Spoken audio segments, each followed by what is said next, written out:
Hi. Well, this might be a long meandering video. Um, it's been a little while since I made a video. And anyway, I wanted to show you guys kind of a few things that are going on. Like on my doorstep, somebody left rose petals. And there were a bunch of them out here the other day. I think it was just kids that were throwing them. But it was kind of nice to come home and see rose petals on the doorway. It's just so interesting how a little change like that affects your thoughts about beauty and other people and romance. Anyway, my cat's out here right now, and it's been tracking this squirrel that's in this tree. If you blow up the screen, you can see the squirrel right there. Say hi, little squirrel. Scared little puppy.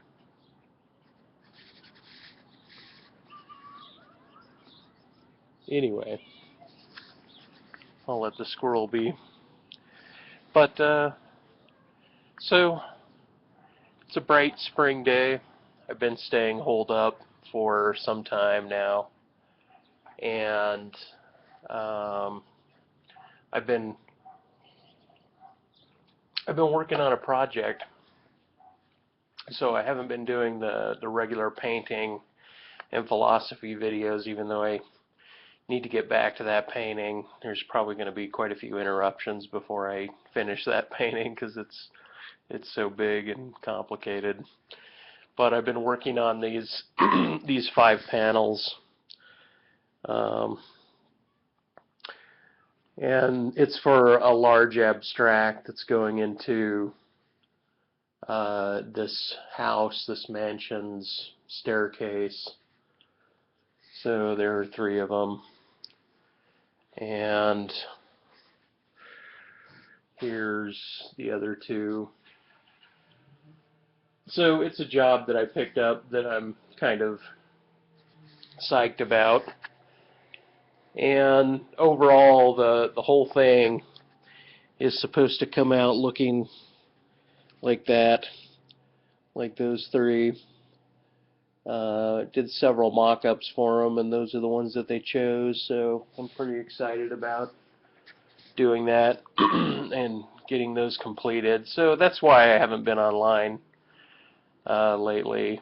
And I don't know, I've been trying to pull together a few ideas and a few differences that I've listened to different YouTubers make about about concepts, about ideas that are going on in their head. There's the cat now, all perched up, ready to attack. So,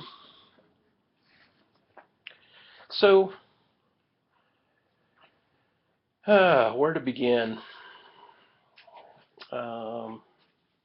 I knew if I recorded a video, I'd be off to a slow start, but I wanted to get one done. I've been thinking about the difference between the soteriology video that Eric Orwell made and then the Matt Siegel Thou Art That's response, and then Eric's follow-up video. And in the first video, he was talking about salvation, and it turns out he was talking about salvation of an individual soul, of your individual soul, of my individual soul, as it relates to all possibilities of how to live and what to do correctly, in a way as if you're tested and as if you are relieved when you solve or move your life into a particular direction. Thou Art That, he made a response video, and he was mentioning, salvation, more in a general sense for humanity. What are we going to do about the ecology of one's environment? What are we going to do to save the planet from imminent self-destruction?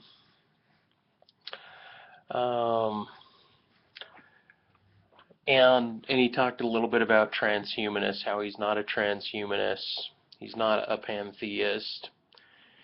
And while I was listening to that, I was thinking, well, I personally am more of a pantheist than anything, in that I feel as if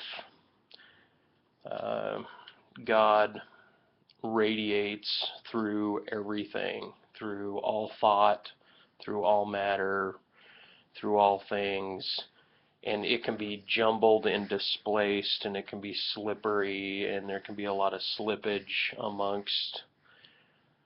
amongst how things maneuver in this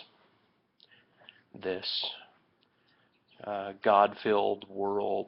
And I've made metaphor in the past to a matrix, but back to what they were saying. So Matt was saying that he's not a transhumanist, and I thought technology has already moved us. You know, somebody, it might have been Piro, or I'm not certain who mentioned it, but it was somebody else that was talking about their video, and mentioned that clothing is a form of transhumanism because it's a habit, a convention that we follow. And I was thinking about anything from dentures to contacts to hair replacement to breast augmentation to I don't know, different dietary or different practices that that affect your weight. Sticking in something in your stomach, for example, to reduce your weight. And then thinking more of the ideology of transhumanism, of not necessarily this idea of transcendence where you're moving your consciousness into a computer, but not that either. More or less kind of a singularity of artificial intelligence, that anything we're putting on the internet, eventually, if the internet, so to speak, wakes up, has a mind of its own, or programming becomes networked together, kind of like Google netting everything, if all of a sudden computers can start reading what it is we're writing and generating a vocabulary, a lexicon, a diction, a meaning to what's being said, then all of a sudden a grand AI would occur. And I already have an instinct to say that it's already present, that the internet is already a metaphor for my pantheism, for this uber intelligence that radiates through everything already. And this is just our human creation.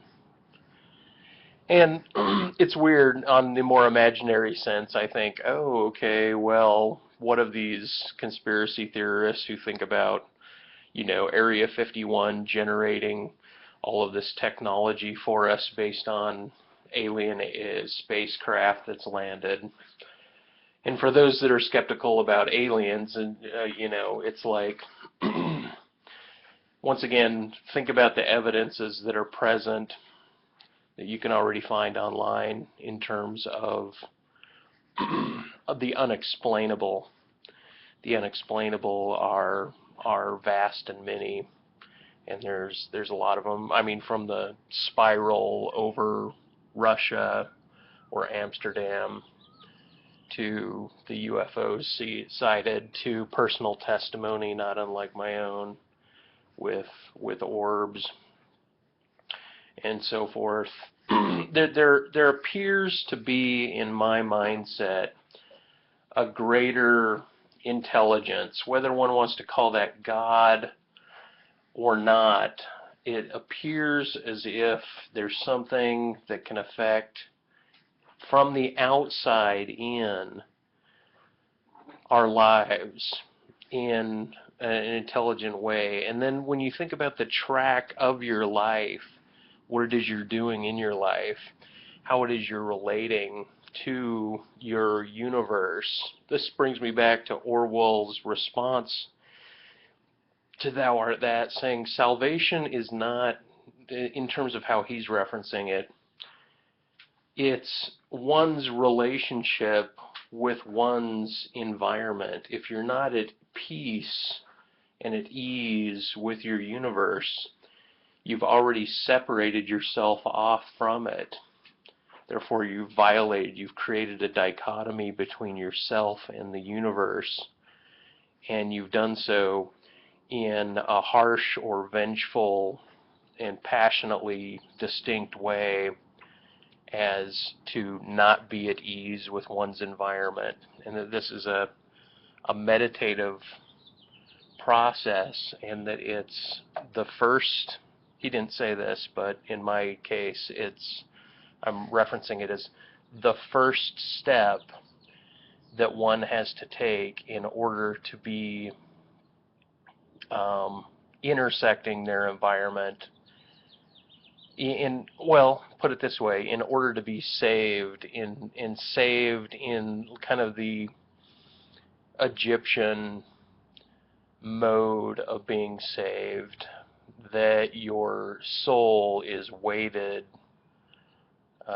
against the weight of a feather when you die, and you descend into the underworld, and then Basset, the cat god, gets to evaluate you, and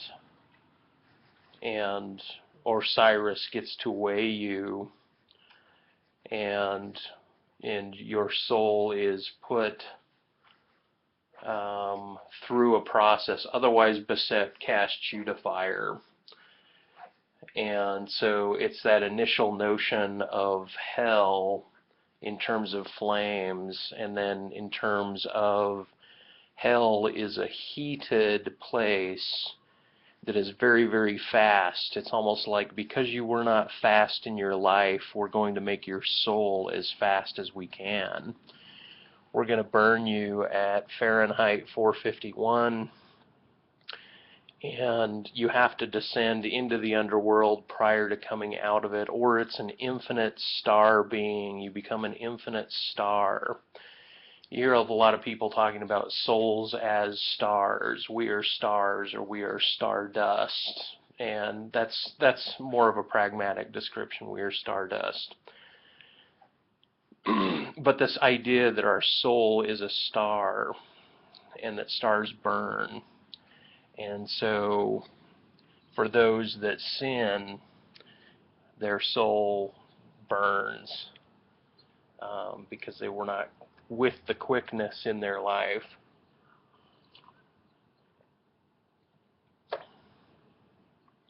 And then you get the Christian, notion that Christ saves you from sin. Therefore, if you believe in Christ, you will not burn. And so it's a particular Godhead that you can follow. And in my most burning sensation, immediately I fell to the loves in my life, and I even fell to images of God. And that's partially the reason why I'm painting the painting that I'm painting, is because it's a notion of hell and an ascent from hell, an ascent from the burn to the God, Christ, that is the salvation away from the sin.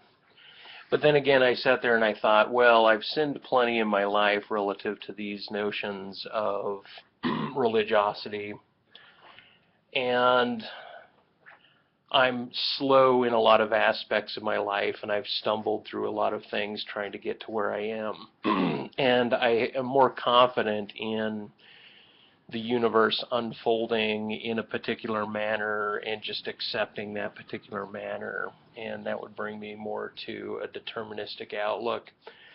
But I'm also a fire sign. I'm a Sagittarius, which is a fire sign. And so if you're a fire sign, then you may already be meant to burn, so to speak, as opposed to being an earth sign or a grounded sign.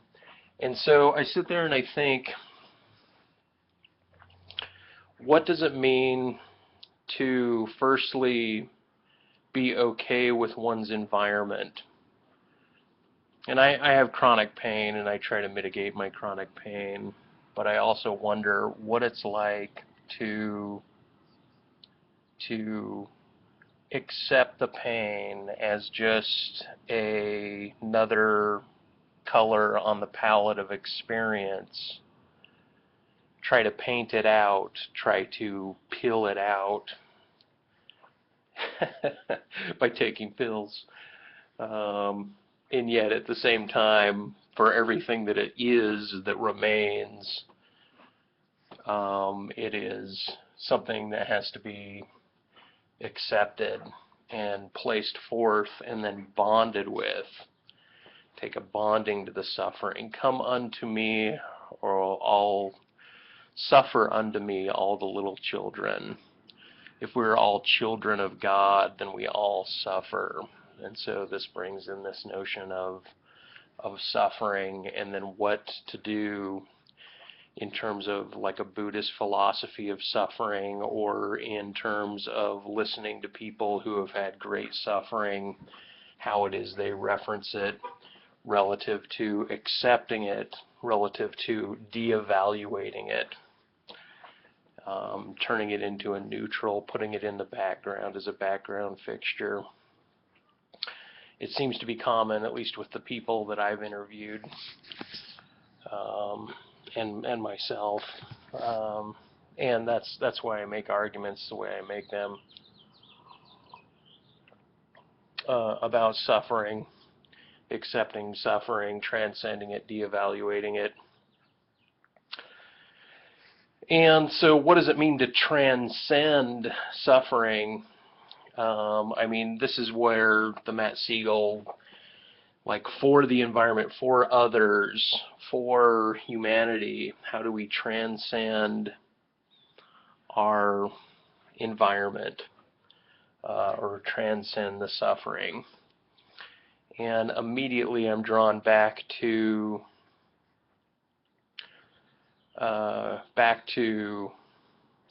self and accepting and de-evaluating suffering is the transcendence. I shouldn't have said that. I've just gone over that. By the way, thanks for allowing me to talk into your ear. It's been 18 minutes, and what have I covered? But I wanted to talk a little bit more about Kundalini, the snake, the serpent,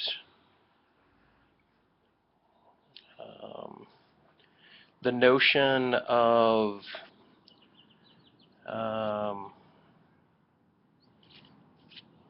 kind of like Orpheus. Orpheus is a man whose heart is guilty. He's abandoned love. He's guilty of not bonding with love. And so in your life you're given by the gods, by the fates, so to speak, an opportunity to be in love. And if you fail that, if you retract that, if you kick God's gift of love away from you, and you have some reason or cause, psychologically, you're guilty of severing your heart from somebody else, and then you're cast into the path of solace and being a soul that lives alone. So Orpheus suffers this consequent, and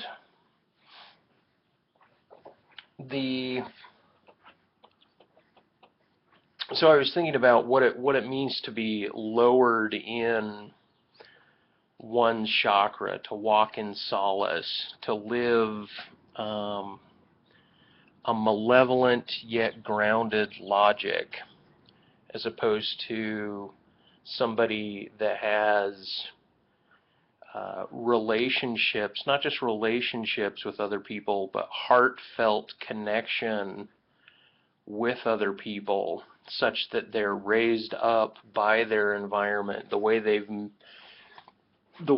maneuvered through their life is one of growth and fruit and prosperity and abundance and a gathering together of all of these possible gifts. And so if you think of God and Job and how God took all of those gifts from Job to test him, you know, that's a miraculous story, but it also seems like, okay, well, you're bound to meet somebody that has everything and then loses most all of it. And where are they left relative to their relationship to the universe at that point? Do they just simply give up? Or do they still formulate a compassion based on knowing what was possible in their life? Anyway, and so I was thinking about Upper Egypt and Lower Egypt, and how Lower Egypt, you have the falcon, and God, I hope it's a falcon. I think it's a falcon. You have the falcon, and then you have the serpent in Upper Egypt. The serpent's in Lower Egypt, which is up above, I mean, and then the falcon is lower from the equator, more southern. And there's the falcon. And these are dual paired in some of the later dynasties. Tut, being one of the later dynasties, had the dual pair where the pharaoh commanded over both Upper and Lower Egypt. But I think this is also relative to one's relationship with the Demiurge, the malevolent Demiurge being the serpent that is grounded. I'm throwing the serpent in there, but this notion of the lowest common denominator of one's existence.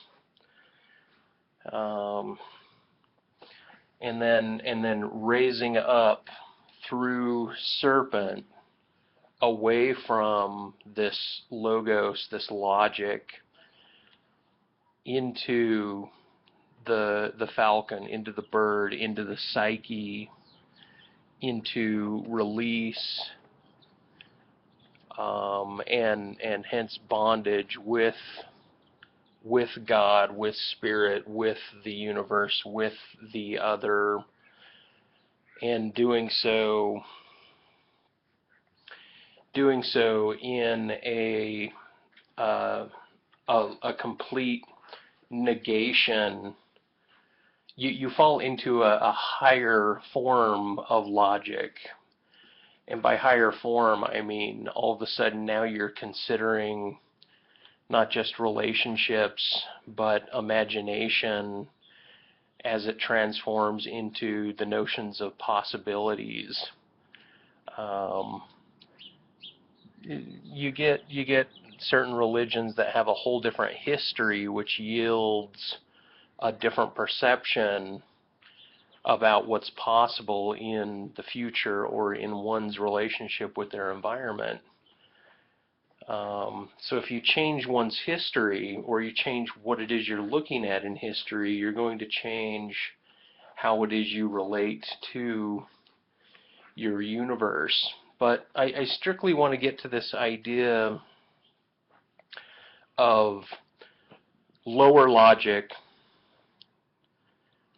Lower Egypt, serpentine, malevolent, the Demiurge, and then higher forms of the psyche, where your considerations become a little bit more lofty and playful, and yet there's still a geometry between points. There's meanings, characterizations, associations, relationships that you formulate in your mind in order to maintain a type of bliss.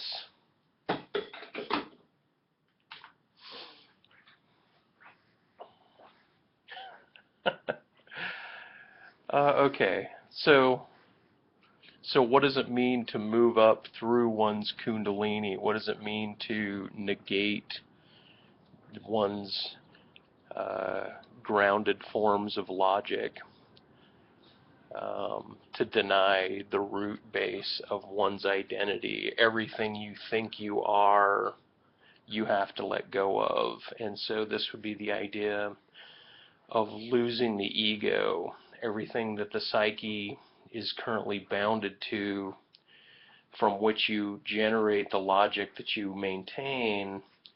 You have to negate it, strip it, let it go. Realize that your identity is bonded with everything and not with just certain things. Everything that you hear, everything that you intersect, everything that you come in contact with, everything that is accented to you or focused upon becomes a part of your psyche, provided that your ego is not blocking it from coming in and transforming it into a meaningful fact.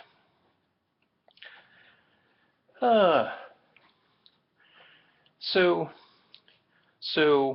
this would be the idea of the underworld, is to remain in the Demiurge and the malevolent and maintain a consistency of geometry of thought within an egg, so to speak. You can bounce, you can move, you can create triangles within an egg, you can measure the egg, you can have calculus within the egg. But if you don't grant something on the outside of the egg, on the outside of the ego, on the outside of self, on the outside of all notions of what is objective, casting away the law of the excluded middle, where for me, my universe is always going to be different than your universe. It will always be different because I'm coming from a different area. But in order to convey this notion of an outside to somebody that's locked in the inside is a really difficult process. It's like you can only try to tap at the egg and crack it. It's like a mother trying to help the child birth into something quite a bit more ecstatic. And it's at this loss of ego that one develops a new shell of self that is the outward radiance. How far does one's outward radiance go into the universe, into all things known?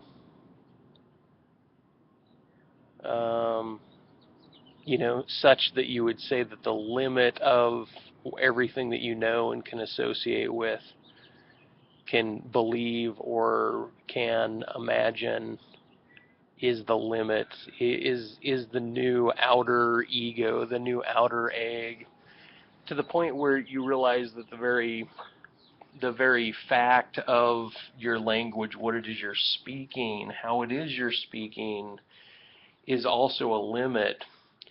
And everything that's contained within that language, including logic, including rules, is all something that is, you're in, but if you displace yourself away from it, cast yourself away from the idea of an internal monologue or the idea of internal consistency,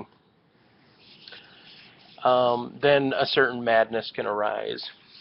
And yet at this time, the elation in the knowledge that one does not have to maintain themselves within that structure, and yet you're caught within it. Anytime you try to think, anytime you try to speak, you must use the languages that you already know. Otherwise, this notion of babbling, babbling in tongues, the practice of babbling in tongues becomes meaningful in that you're generating a nonsense that you're implying has a sense to something that is unknown that could read it. It's almost like a yoga meditation of letting yourself go. My cat's going down the stairs. I think he's going to try to get up that tree. Anyway, I'm going off, but I was seeing videos recently about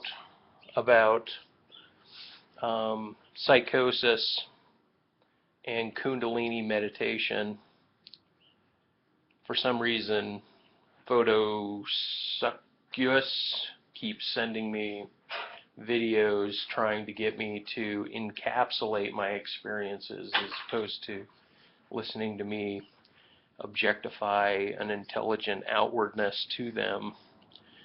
And I think this is a craft of the atheist to always take experience and try to include it within a logical sense, and that process of always trying to include is the science of study. It's the ology behind anything.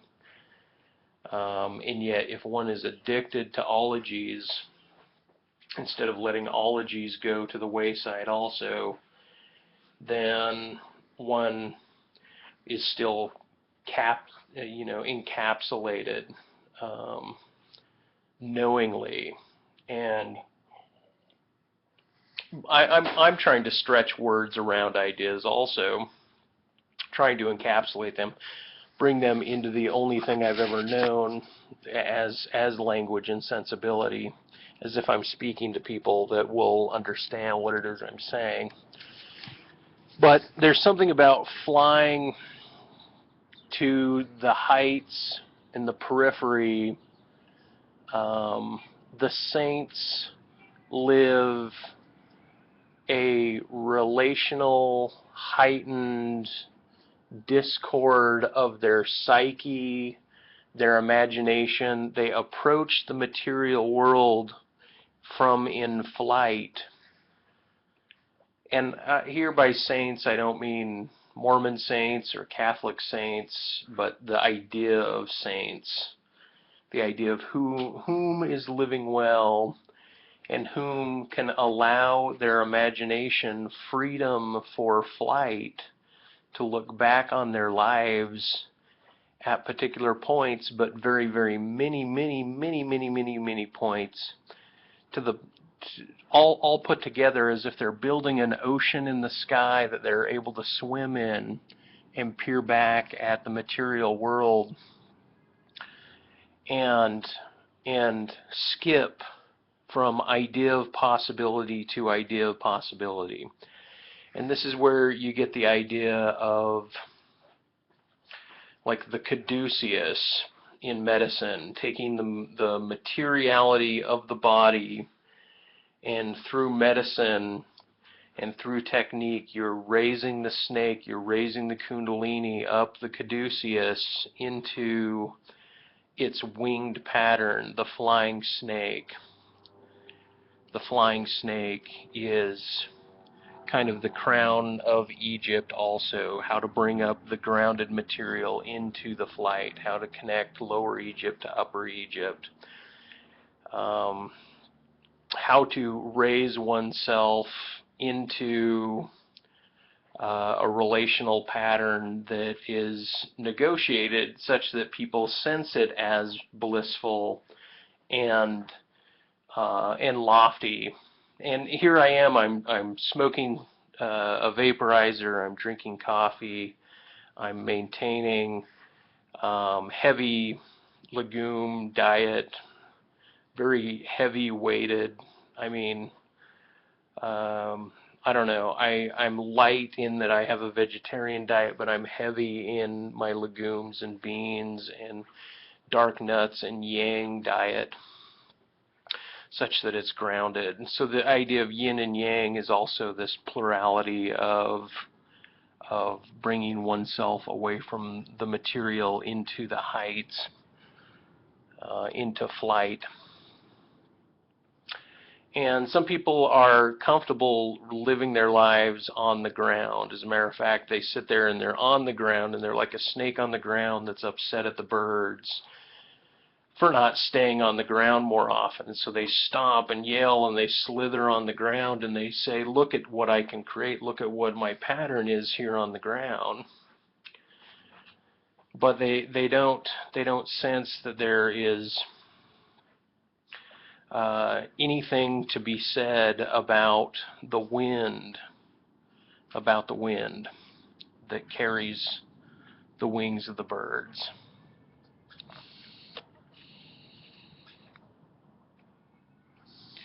When one is a child, one lives without responsibility, and then as their vocabulary grows, they sense a structure to how the culture is built, how the zeitgeist is put together. And from that zeitgeist, that relational, political, communal understanding, they formulate a logos around that, a word patterning around that. And then they see themselves within that culture. And holy shit, kitty! Uh-oh. Kitty. See, my cat's right there, and the squirrel's up there panicking. Kitty. Okay. Oh, no. Oh, boy. Oh.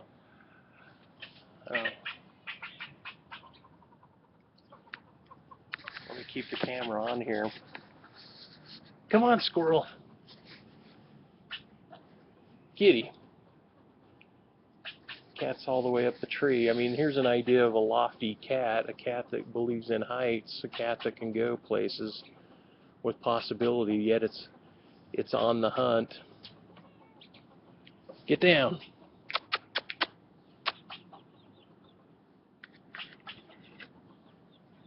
Squirrel's over there,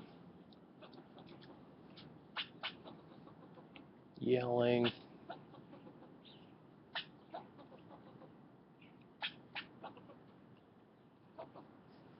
Yeah, it's,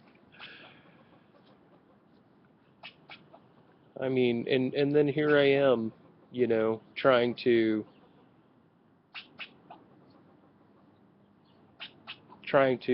formulate, you know, a description about the cat and the cat's bravery and the cat's ability to climb for the hunt, and yet there is the hunt, there is the kill, there is the materiality, there is the groundedness, there is the understanding of the groundedness, there's the dead bird that has no more flight, there's the end of the life of the saint where they fall back into dust, into the ground, that their heights, you could say they meant nothing, but when you speak of a bird or a bee flying, climbing into the sky, the meaning of a bird's life seems significantly different than the meaning of a cat's life. No, kitty. Lily. Lily.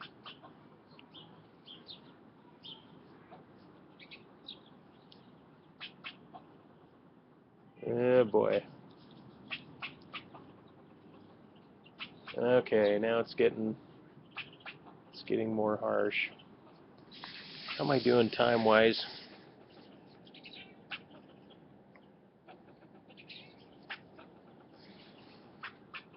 40 minutes. I hope I'm not showing you guys nothing. But it's definitely not a philosophy and painting video. Anyway, the logos in flight is different than the logos grounded. And you can even maintain rules of logic. It's just that you're you know, for the theist's logic is going to allow for something greater to be considered as a factor in the universe. If you believe God as a deist or as a theist or as a pantheist, anything that has put into motion, I guess not a deist, but anything that affects your life either personally or, I mean, how to say it? Yeah, there's a God is a variable. Aliens are a variable. Anything that from the outside has some form of intelligent movement upon environment is a variable that you would have to put into your logic structures in order to make sense, in order to make a sense, in order to retain the logic as a theist and remove yourself from the Demiurge to increase one's flight. If you all of a sudden put in a factor of intelligibility outside of the ologies that study the lingual patternings, in other words, if you're open to the notion of a godhead, demigods, and aliens, interdimensional possibility, if you believe in ghosts, if you have anything that you don't think is just residing within the mind, and you grant a variable to it that is outside of one's ego, outside of one's lingual consistency, then you're in a different logical patterning. The reason I deny the laws of logic have to do with extensive variables. The reason I believe in extensive variables is because of personal experience with them and not being able to describe them.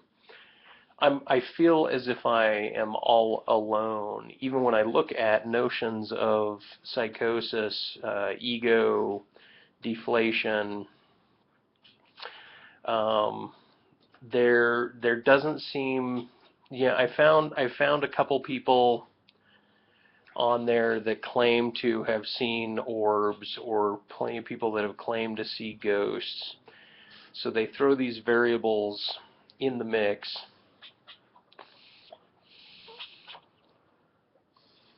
So anyone that's retained within the ology, within the study, within the inclusion of logic, within the inclusion of consideration. What was I talking about? I'm more interested in the cat now, but yeah, the laws of logic is because each one of them has the ability to fall apart. There appears that there's exceptions to them. And so it's difficult when one is formulating argument as position. See, I argue with the idea that an argument is a position that one holds, as opposed to an argument is a logical formation. Logical formation is a tool within argumentation. It's not argumentation itself. Logically possible ideas are different than practical possibility. Okay, so anyway, I would like to hear more about soteriology, more about salvation. The cat's descending, so I'm hoping that it's going to let the squirrel go.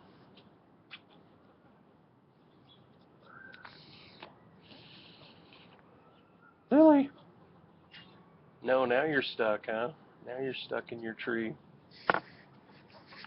I'm gonna let her hang out in the tree until I'm done rambling in my video.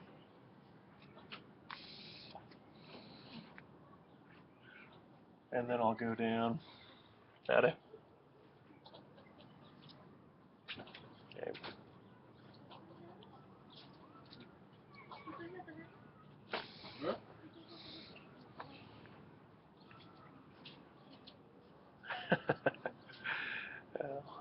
If that guy wasn't wearing headphones, I'd ask if he wanted to catch a cat.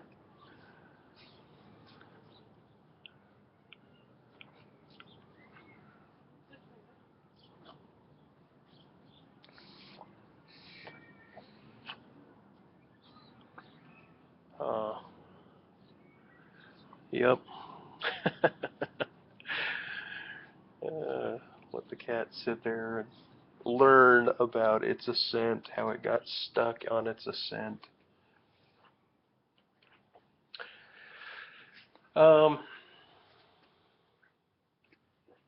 Anyway, the idea of personal salvation,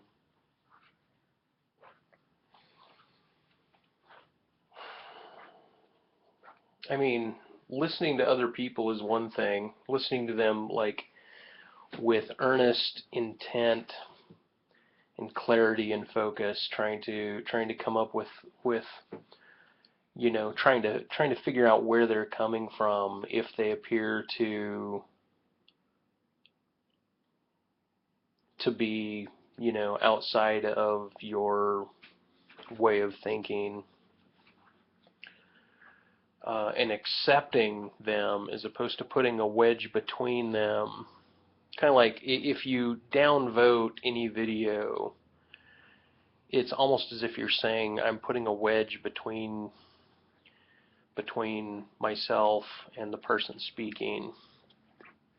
I'm not accepting, I'm not allowing that bulb of time to intersect my life in a way that is acceptable or comfortable.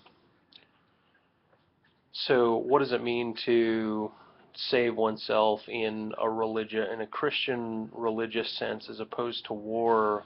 You maintain your enemies, but you love your enemies. You connect with your enemies. I think the cat descended. Yep, great job. Okay, come on, Lily.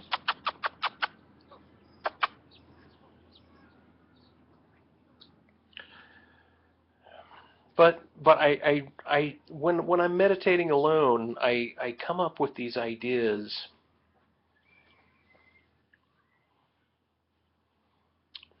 These imaginary ideas, and I want to go into imagination here in a moment, just for the lofty exercise of doing so. But in terms of personal salvation, means how it is you're commanding the direction of your life, what it is you are doing to best become a tree, a well-planted oak tree, or a well-planted fruit tree that grows strong, whose base is strong, who yields fruit, who continues through humanity as the organismal spot that you are. And this would lead you to the idea of fidelity. This would lead one to the idea of producing offspring. and starting with the premise that existence is good. When you're satiated, you are not deprived. At the moment that you are content in your environment, that you're at ease with your actual environment and who you are in the space that you contain and the relationships you have, and you're not hungry, you're not in need of anything. At this moment, you're satiated. So there is this temporal lock, which is, I guess, the speed of one's consciousness before your memory erases. What is that? 7 seconds, 10 seconds. How to recursively extend that to maintain an idea. I mean, as you can see in this video process, a video that lasts this long, an hour, 50 minutes, my mental strokes go so far and then they end.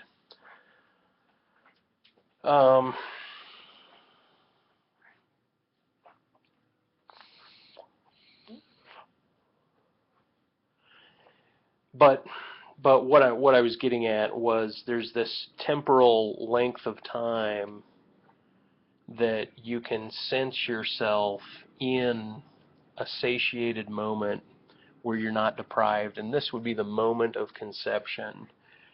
From the molecule, the cell splitting, bonding functionality formation, it is doing so within a state and environment that allows it. So fruiting oneself, replacing oneself, generating offspring is fine because it's done in a non-deprived, satiated spot that takes from its environment, but its environment is gifting it to it. So people that say the planet is overpopulated, there's a rub that goes between the maintaining the worldly knowledges and one's demand for personal growth and development based on an internal insight that allows them to grow strong, grow well, and to produce fruit, produce offspring. And so to move against, I'm a proponent of moving against, at times, one's inclination. And this can be done, this is a double-edged sword, where you move against worldly knowledges for the self, and then other times you move against the self's predisposition for worldly knowledges. And by worldly knowledges, I mean things like evolution or population abundance or global warming or scientific knowledges. That one's reaction to these things, these logoses, it's okay to negate against them for personal notions of purpose, that one has purpose in their organismal existence, and that there is an extent, an ideology that lays upon the teleology, an ideology of one's life that lays upon the extent until the life is ended. So a patterning of self-growth in the universe that includes fruit. It's almost as if fruit is a natural extension of those who lived quickly and loftily enough and can make the separation between the spiritual logos and the worldly logos and ground themselves nicely in the worldly logos. but they must extend from that. They cannot remain a root. They cannot remain a demiurge. They cannot remain the snake on the ground, the snake within the egg, bouncing logic within an eggshell. Not if they're to grow. Otherwise, they retain kind of like my life. I've retained. I feel as if I'm still a seed of sorts. You know, I've had huge growth spurts and growth patterns where I was creating branches in my life, and I continue to grow. I mean, I'm not a dead tree. And yet certain branches have died or become dormant, gone into their winter.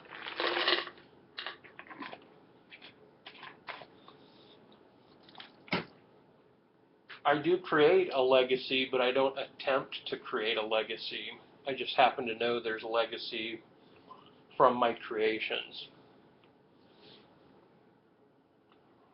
We live in a world of other people's legacies through their creations.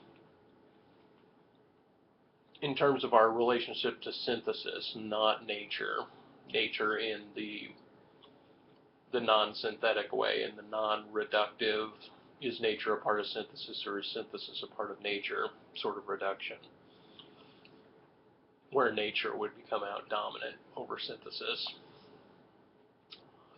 But we live in a world of other people's synthesis, and so I'm a part of that, you're a part of that, your expressions are a part of that, even your eyes inhaling other people's ideas become a part of that. Anyway, so back to Orpheus. My tree has not blossomed or bloomed in speed or readyfulness enough to confound my environment of other people or affect my environment in a very direct, dramatic way. And because of that, in relationships, I have denied the blissfulness that came with the very temporal ability, the gift of a loving other, the gift of a loving other to transpire temporally in my life. I have not treated those kindly for vast duration, and hence I have not yielded family and fallen in line with, becoming a part of the tree of life. Not just the tree of life, but the forest of life. And so I'm aware of that, and I maintain urge of that, but then I also have this rub against the need for that. There's a worldly rub against the psychological need for such things. But to always maintain oneself in the rub, to get to the end of one's life and always have this rub of what wasn't or of what could have been, as opposed to accepting one's universe in all of its facts. In the end, one must accept, or one will grind their teeth. When I was in the nursing home, there were some people that were pleasantly entering their last days every day with beauty and relaxation and comfort. There was always a bit of tension about the fact of dying, but then there were other people who gnashed their teeth and closed their eyes and wobbled and teared, and it's as if they were living in a rub of everything they were not in this life, and they were falling into their death in this dramatic screaming hell. Like, that's how they were spending their last days. But everybody's different. Everybody is different. I'm different. You're different. I'm just rambling. And I was showing you paint, so I could put this under paint and philosophy, but I think I'll just call it ramble and philosophy, or something to that effect.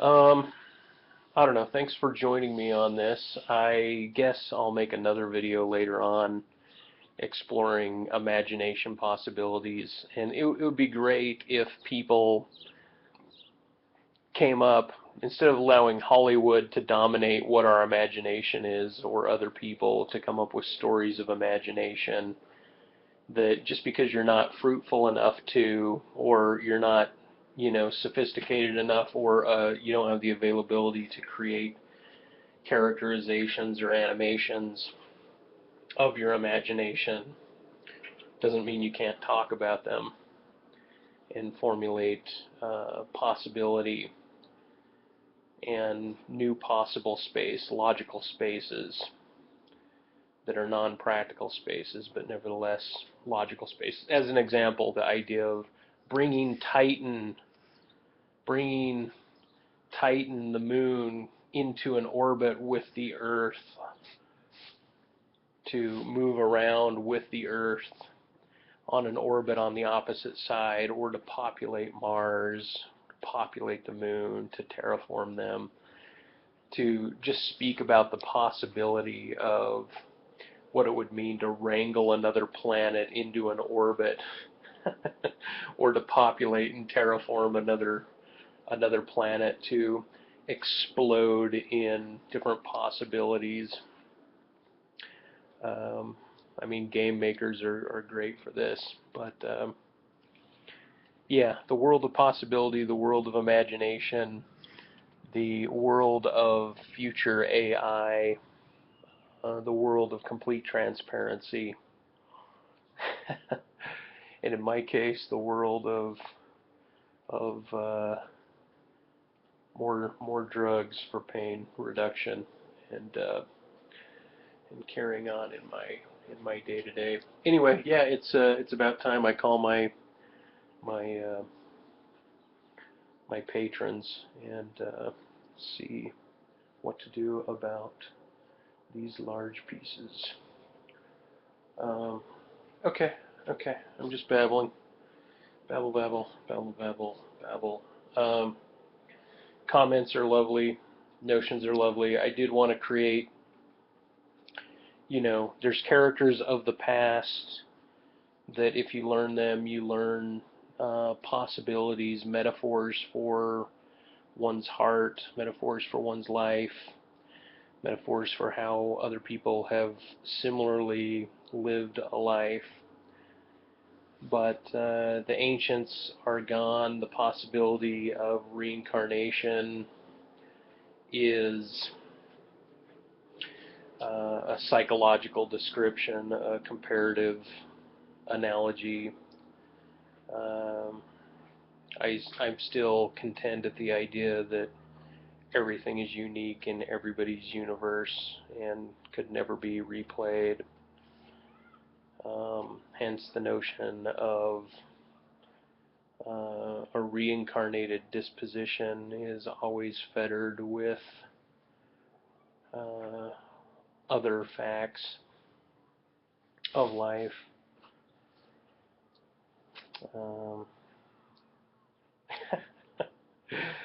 Did I put you guys through this? I guess I did. Anyway, for those who wanted to listen, thanks for listening. Ciao for now.